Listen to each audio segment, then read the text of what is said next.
And the sound is routed from here. And everything is good. And we're good. Okay. Take two. All right, ladies and gentlemen, welcome back to BeetleMilk University. I am Pope, and this is Tatiana, and we are here for our second class to help everybody do the things that they want to do. So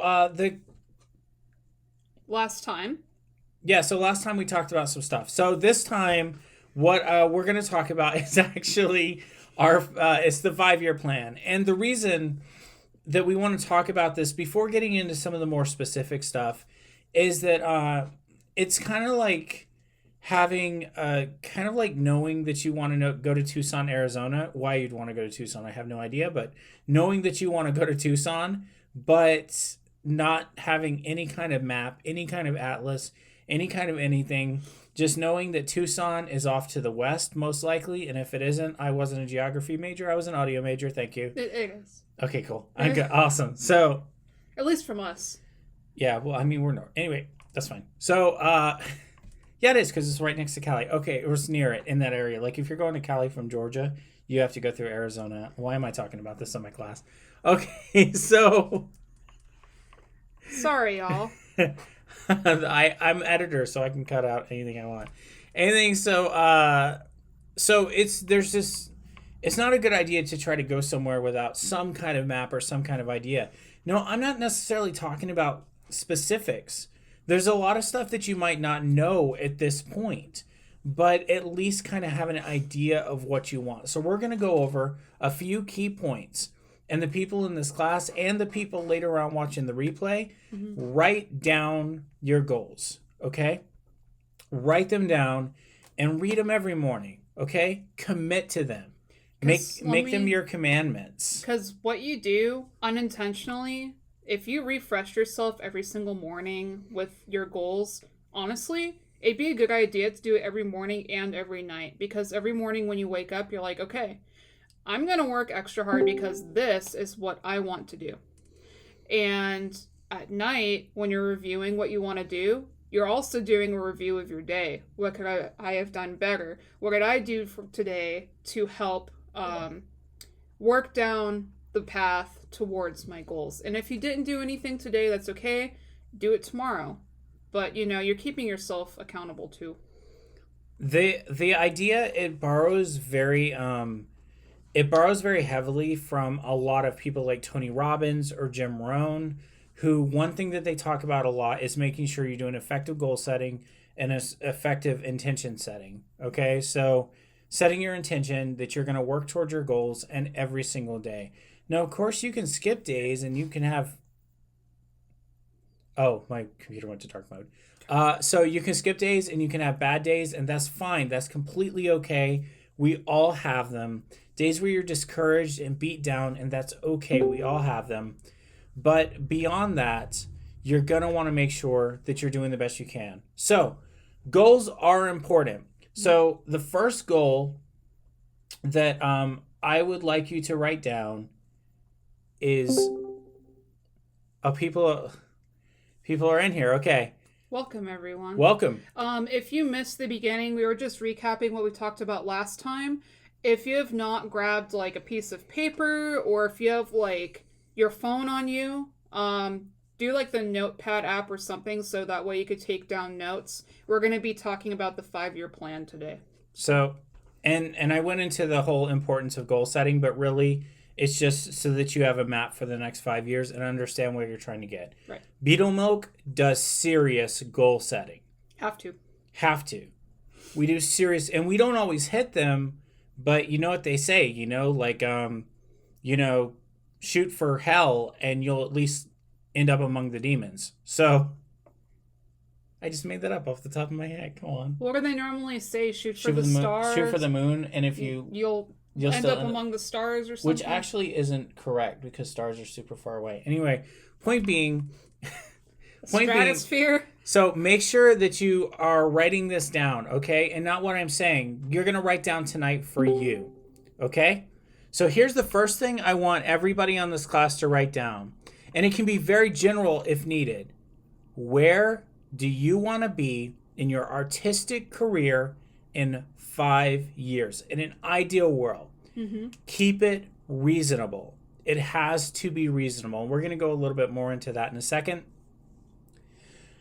But it has to be reasonable. But where do you want to be 5 years? Do you want to have a shop selling stuff? Do you want a commission, a steady stream of commissions coming your way so that you can make that money from that? Mm-hmm. Do you want to be popular at cons? It might not even be a financial thing. It might just be you just want to be known for what you do. What do you want? And when you do this, you also want to do it, make it as detailed as possible. One of the things that you can do with this as well, it doesn't just help with knowing where you're going to go and helping create the steps to get there, but what it's also going to allow for is visualization. Holy moly, I can't talk today. So that way you can visualize what it takes to get there. And subconsciously what you're going to do, you know what we talked about, thinking about your goals every morning and every evening, you can sit there, think on it, even meditate on it, and what you're doing is you're putting yourself into a situation where you are where you want to be in the future. And then guess what? You're going to start taking steps to get there. You're visualizing where you want to be. It is a powerful tool. I know Devin does it quite a bit. This idea was recently popularized by the book and movie The Secret, but it actually dates back even further to Hermetics, Hermes Trismegistus, and Egyptian philosophy, and even back into a lot of old school Asian philosophy. It is a very, very, very powerful tool. You guys know Hermetics as well, as above, so below. As above, so below. Duality, all of that. We play with it every single day. It's just a much formal way of explaining what that is. And if you want to know more about Hermetics, I strongly suggest reading the Kybalion, which is an excellent book. A lot of it's coded, but that's fine. Just check it out. The books of Manly P. Hall are really great, and Mitch Horowitz. In fact, Mitch Horowitz just released a movie called The Kybalion that was very interesting as well. I thought it was very good. And to me, it's a lot actually like the Bible, where you can read, let's say I'm reading a verse, right? And then Devin reads a verse. We both can be reading the same thing, but take something completely different away from it. And that's fine. And that's great because just like the Bible, it's a self-help book, right? In a way, yeah. I mean, that's the thing is like all of those ideas that you hear like people like Tony Robbins talk about came actually from Hermetics and from stuff earlier. H.P. Blavatsky coming down from Tibet and Russia and introducing this stuff to America, like it has a long and distinguished history. And what that says to me is that it's real. It's an idea that didn't die with Blavatsky or with Hermes Trismegistus. Like it's real. Mm-hmm. Manifest. Think about it. Okay. Have a clear idea. Now, with that said, we're going to get into a little bit more specifics now. Okay. So, Tatiana, do you want to actually take the next one? Number 2? It'll be actually number 4 right there. Okay. Talent and proficiency. Whys and where. So, yes.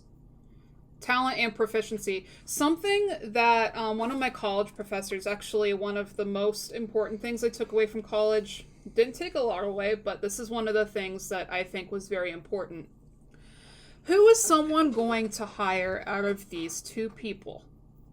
Someone who, let's say, Leonardo da Vinci, does fantastic work, is mind-blowing, never seen anything like it in your life, but only produces one piece a year. Then you have someone who is average, mediocre, but can do 2 pieces a week and is reliable. Who are you going to hire? You're going to hire the mediocre person. So that kind of goes into it. You can be talented all day long, but unless you make sure you are setting goals and you are meeting those goals, it rolls back into it. Are you doing what you need to do to get where you want to get? Because you can talk about it all day long, but if you're not putting the work through, you're not going to go anywhere. You're not going to hit it. What else would you like to add? To clarify this a little bit, your goal might be to make one great piece of art a year. And if that's the case, then make sure you adjust your goals accordingly.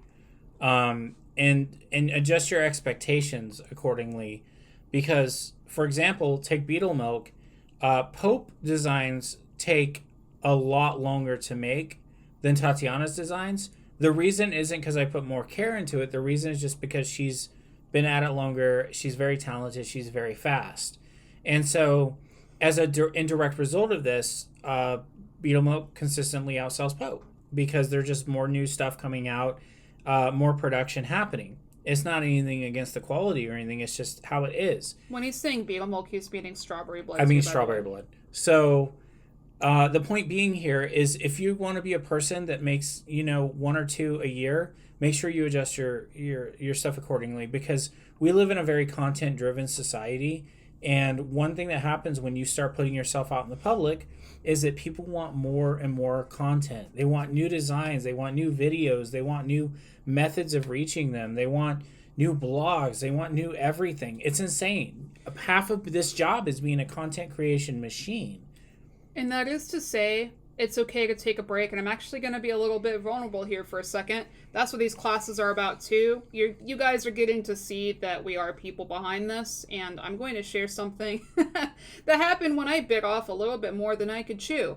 Some of you might know the comic called Divine Illness. Divine Illness first came out when I created a Patreon and I started to publish pages and pages and pages. Now, I wanted this comic to get created faster and faster and faster, and I just wanted it to be done so quickly and so bad while maintaining a full-time job, while creating clothing, while doing a million other things, while being a wife, while, doing a million things like people do. I was trying to do 2 pages a week, and if any of you are artists here, I'm sure most of you are, or create comics or anything, that is like a breakneck speed when it goes from sketching to inking to coloring, all of that. So what happened? I burn out. I burn out on that comic hard to the point where I had to stop the Patreon, and I haven't actually picked up the comic since to complete it. So the lesson here, don't do that to yourself. Have a maintainable goal and stay on that goal. When you are goal setting, put stops in for yourself. Maintain those stops. Even if you feel like you can produce more work in a week or in a day, force yourself to stop. It's okay to stop. And you know what? If you have energy, that's going to roll over until tomorrow. Because if you just burn out that energy, you might wake up tomorrow feeling like crap and then you don't do anything. So, in our society, self-care is more and more and more being put on the back seat, on the back burner, and I do it too. I will have to take a day off of my day job occasionally just because my job is very demanding, and then BeetleMilk is incredibly demanding as well, and I just don't know when to stop. The other night, Tatiana forced me. I'm typing up a new blog, and Tatiana's like, Devin, put down your fucking computer. Take a break, play a video game. And I'm not going to call it an argument, but we definitely talked about it for a second that ended up in me taking a break. So it's good to take breaks. It's good to take a little time off. Hold yourself accountable to that. Just like you do your work. Do the same thing for breaks, for real. So the next goal that I want to get into is financial goals. Okay? So money is difficult for most people to talk about, but not me. So let's talk about it. Here's the deal. You have to think about your end goal as far as how you want to distribute your work. So, for example, if you just want to be one of those Instagram artists that puts a piece on Instagram every other day or whatever, and then just generates likes and clicks and stuff like that, and never does anything else with it and just gets shared around, that's perfectly fine. Do understand that there probably isn't going to be a whole lot in the way of financial remuneration for that work, but if likes and shares is your currency, then don't let me tell you what to do with your life. Maybe you want to paint pictures, and the pictures that you paint you want to ship out in really nice containers with really nice frames and things along those lines. Great. Maybe like Luna, you crochet and you want to crochet beautiful works of art and you want to ship those out and make sure they're safe. there's a million different ways to approach distribution of whatever talent you're trying to get across to the world. But when you think about finances, you have to think about the fact that that all costs money. I know a lot of times when you look at a business and operation, it looks like this stuff just solves itself. And I'm going to tell you just point blank, it doesn't. Yeah, I mean, we have had to stop and start a few times. That's okay to do. You know, there are many, many people who will, it's called failing forward, where you create a company, maybe that doesn't go well. Maybe you decide, you know what? Screw it. I'm going to make a new company with a new model. Sometimes people don't decide to do that and they want to stick with the new or with your current company, but then you change things up. It's going to happen. You're going to fail. I'm not going to say it's okay to fail, but it's okay to fail. That's the only way you're going to learn. Get used to that. But make sure that, so if you say, okay, at my day job right now, I make $4,000 a month, as an example. Some people might not, and that's perfectly fine. And that's all good. But say you make $4,000. So you're like, okay, I want to make $4,000 a month as an artist. That's a perfectly great and perfectly awesome thing. But let's say you're going to do it on t-shirts. You're going to sell t-shirts, which are a very easy thing to sell. People buy clothing. They need clothing. T-shirts are a great way to go. If you want to go into business, I recommend doing something like that. Well, then you got to consider, what's the cost of fulfillment? What's the cost of getting it taken care of? What's the cost of getting it shipped? Are you going to do screen printed that you get all in a bundle of 100 t-shirts, 200 t-shirts, and pay in advance? Or are you going to do it print on demand, something like what BeetleMilk does, right? There are benefits and drawbacks with each. If you get them all at one time, then you can ship them instantly. BeetleMilk for our products has a longer lead time due to the fact that we print on demand. Mm-hmm. So there's also the cost aspect, and the cost is going to really, because the market will only tolerate you charging so much. Right. So that's why, I mean, we wouldn't want to anyway, but just as an example, like our market wouldn't tolerate us charging $90 per a t-shirt with a little logo on the polo. Unless you were like some really, really crazy, like famous brand. Yeah, at that point. I mean, we've seen brands do it, and we don't really agree with it necessarily, but if they have that kind of market like clout, then I guess. Although the cost of it couldn't have been more than a quarter of it, they better sew it with like gold intertwined in the threading. Hell yeah, and it better come with a bottle of Jameson's Irish whiskey so that Richard can make Irish car bombs with it. But with that said, yeah. But with that said, you just want to make sure to consider that. So BeetleMilk operates, and this is just being dead ass honest with you guys. No point in not being honest with you guys. BeetleMilk operates at a roughly 50% margin. Mm-hmm. Okay? And so what that means is that whatever profit, say we make $4,000, $5,000 in a month. What that means is that is automatically cut in half to make sure the products get to the customer. Even less if we run sales, which we do quite a bit. And we run sales all the time. Mm-hmm. Or the buy one, get one sale or something like that. Or doing the affiliate thing, or the collab thing where we're making next to nothing on those shirts. And that's fine. I mean, that's perfectly fine, but you just got to factor that stuff in. Right. And there's a reason. I mean, okay, so let's take Hobby Lobby, for example, or Michael's, because stores like this do this quite a bit. Let's say you walk into Hobby Lobby and you see something that is something stupid. It's like a piece of plywood with like a really beautiful thing painted on it. It couldn't have taken them more than 5 minutes to spray paint on there, because obviously it's a stencil. They're trying to sell it for $60, but hey, it's 75% off. They mark it way up so that way they can mark it down. And that's what a lot of fashion brands do too, is they mark stuff way up to mark it back down. So I don't advise using that business model. I advise keeping it as normal as possible. But it's something you want to think about, because if you're trying to reach a certain level of income, that means you're going to have to sell a certain amount of product, which means you're going to need to understand the price of those products. That's getting more into market psychology, which I think we'll talk about in a later episode. We will. I just want to make sure that you have a goal in mind, some kind of goal. Just know that if you are operating something like BeetleMilk, which there's better ways you probably can do it, and we're still learning ourselves.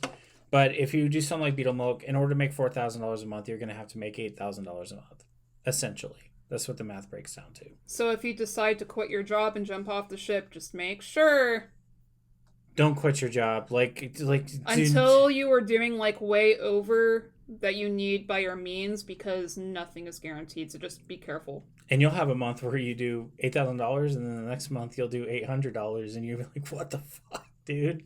It's really crazy. We're gonna get into kind of Trends and bringing people in later. Okay, cool. So the last thing that I want to touch on, as far as goal setting, is actually one of the most important and amazing things about being in our position. And what that is our community. Okay? So when I say community, I don't necessarily mean a Discord. Okay? The Discord for BeetleMilk was an idea that somebody brought up. It might have been Rose. Was it Rose, or who was it? I thought it was you. I never heard of Discord. Oh, maybe it was Rose. I think it was Rose. Yeah, I think it was. Anyway. It was brought up to us, and we'd never heard of it. We didn't know what the hell it was. This was like maybe 4 years into BeetleMilk. 4 or 5. And we've been lucky enough to be able to establish a community that's a very thriving community. But that doesn't necessarily mean that any community has to be like that. It could be Twitch. It could be Twitch. Yeah. It could be your Instagram followers. Mm-hmm. It could be anything. The main aspect of a community that's important, and I advise you to pay very close attention to, is out of every community, say there's 100 people. Out of those 100 people, there's going to be 5 people that are ride or die. Okay? That are there, and they're homies, and they care about your work, and they care about your future. And those 5 people, everybody else is important. Nobody's not important. But those 5 people are the ones you're going to want to focus on. And if it makes a point, I have a few of those people in here right now, in this room for BeetleMilk. And almost all of them, although not all of them. And so the reason is because it used to be for BeetleMilk one person, Ghostbody, right? And then it expanded and expanded and expanded. Mm-hmm. And so you want to focus on your community of people that are fans and make sure that you take care of them. Make sure that you listen to their criticisms and everything like that, and not get a big ass head and think that you're always right. The thing is once you start getting a little bit of popularity, like suddenly like people are saying a lot of nice things to you, and suddenly like, you know, like it's really, really cool, and like, you know, all that good stuff. And that's fine. That's cool. But really the people you want to listen to are the people that'll be honest with you. And don't forget who was there at the beginning. And also stick to your roots always. But with that said, the way to develop a community is to find a central location, like I said, whether it be Instagram, Twitch, Discord, whatever else. YouTube is another one that's really great for building a community. Find that community, focus on the anchor points, and keep developing it from there. You're gonna want to make sure that you have some kind of community around your work. Otherwise, it'll be scattered, and it'll just be dependent on people just kind of like, let me just ask you all this. Do you really want Mark Zuckerberg to be able to determine who can see your stuff at any point? No, you don't. Because Mark Zuckerberg wants you to pay a shit ton of money for the privilege. All right? And so in your 5-year plan, I want a portion dedicated to community. What kind of community do I think would work for me? How will I develop it? How will I make it interesting and entertaining for anybody who joins? And how will I be good to the people in it? This class is not about how to take advantage of people. There's opportunities, and we don't take them. And you shouldn't either. No student of ours. Like, if you want to take advantage of people, go to for-profit college. Like, I'm just saying. We personally don't. It's been kind of hard for us to do this method because we have moved around a lot.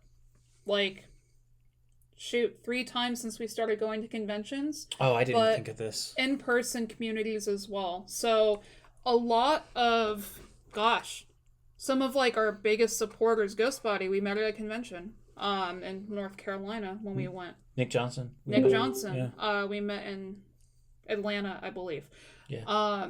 But in person. So go to conventions, meet fellow artists, pick each other's brains, but they are going to be some of your best friends that you make. And you can start building a community there too, because guess what? you, oh, hey Jay, could you put your mute on? Thank you. What was I saying? Oh, there's no paywall for in person. So you can just talk to whoever and reach out for whoever, and it's awesome. No paywall, no algorithm, no nothing like that. So that's a great way to grow, great way to start too. So in conclusion, I want you to spend the next week thinking about the next 5 years. Don't worry about 10 years. Don't worry about 15. Right now, just worry about 5. And the steps you'll take to get there too. And the steps you'll take to get there. You want to work your way backwards. You need to be thinking about distribution methods. You need to be thinking about finances. You need to be thinking about how you can develop your artistic talent in such a way that it is something that will sell. There are a few people on this call right now that I know for a fact their art sells. Like I know it for a fact. It does not mean you can't get better. And if there's one piece of advice I can give, it's stay humble as you continue to develop. Because if you hit that 5-year plan and you hit all your goals, you're going to think you're the shit. But then it's about time for you to get your ass kicked in by your 10-year goals. All right? So with that said, we hope this has been informative. Thanks for coming out and hanging out at BeetleMilk University for talking about the 5-year plan. And it's going to be fun going forward because we have a guest presenter after this, but you guys on the replay don't get to see that. Are we going to do questions? We are. So